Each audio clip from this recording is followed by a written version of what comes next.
Hi, I'm Daryl Tank with 5 Pencil Method. Uh, Over on the 5 Pencil Method community, Harold had a picture that he had done of himself. It's a self-portrait. And I asked him if I could just take the opportunity to use it as a little demonstration, because there's a couple things that are very common. I run into things like this in my classes all the time, and I thought it might help you just to uh, give you another option, for how to address clothing and some of the things that can overpower a picture.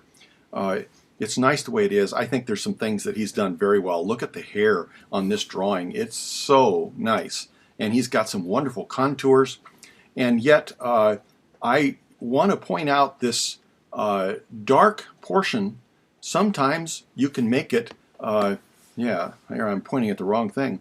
This dark form, I know that it's that way in the reference, but when you isolate it onto a piece of paper, subconsciously your mind starts maybe thinking of this as the structure of the boy.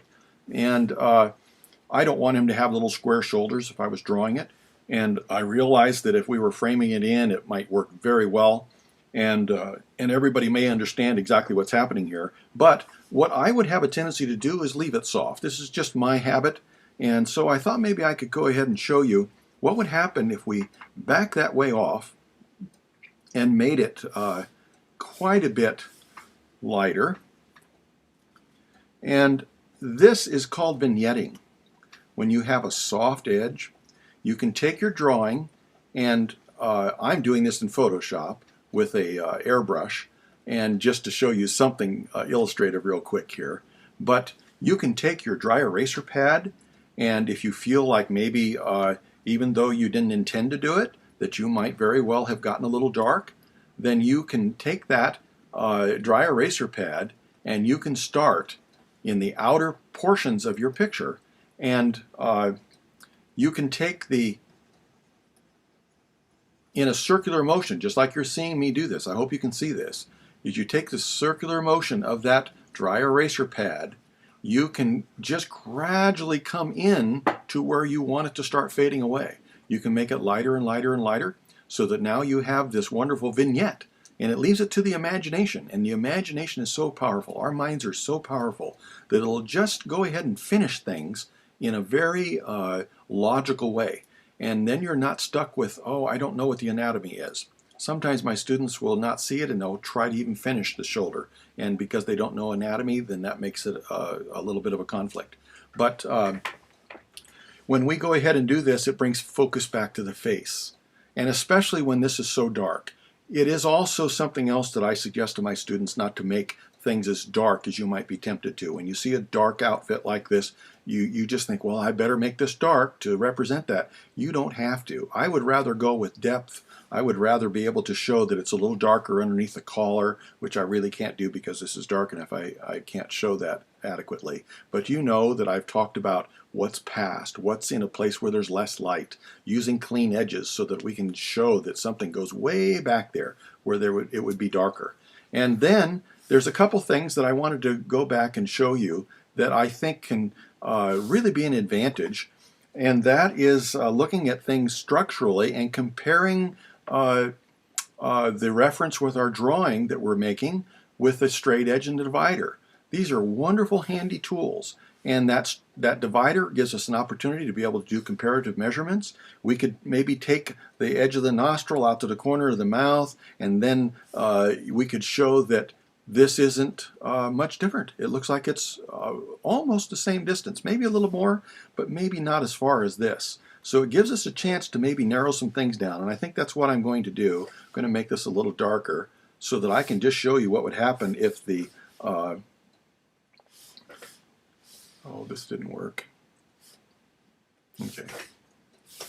If we ran the jacket a little closer to the face and create that conclusion to the jacket so that we start having the equivalent of a clean edge, and you'll see that his face starts narrowing down. Probably a little bit more of a recess right here.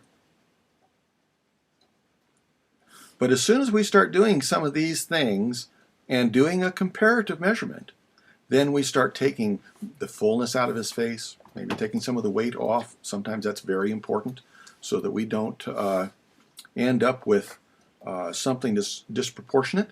And we can take a look at maybe angles. You'll see that this mouth is angled quite a bit, when this one's basically straight across. This is an opportunity for us to use our straight edge. If we take this reference and we line it all, we line this reference along the edge of our, oh, I couldn't see that for a minute, along the edge of our drawing, we can go ahead and run that straight edge through and make sure that we have some of the same angles.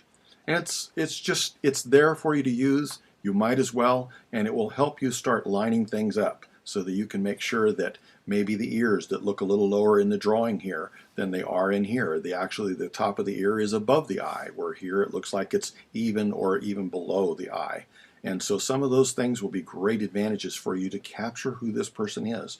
The other thing that I notice is that the forehead is quite a bit more than the hair, where in the reference we see that the hair is quite, the crown of the head and the top of the hair is quite a bit higher. So if we were to take this, and I better lighten this up so it doesn't get too scary here.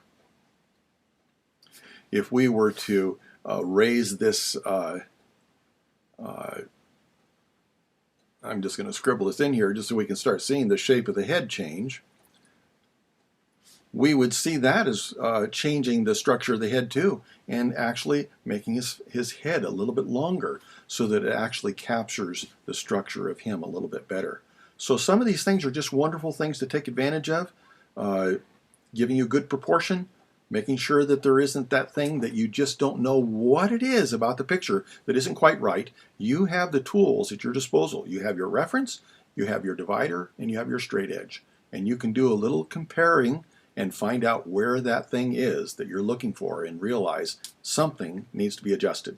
So taking a look at the dark, dominant color, maybe not going quite as dark, making sure that we don't come out to a hard edge so that we maybe have that become even more part of the picture than we want. Bringing the focus back to the face is really good, and then looking and verifying the angles of the head, the tilt, and some of those proportional things. So I thank you, Harold, for allowing me to, again, use your picture.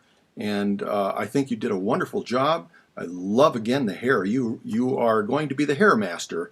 And so I appreciate the opportunity to not only see this one, but ones that you might submit as well over in the 5 Pencil Method community. So thank you again.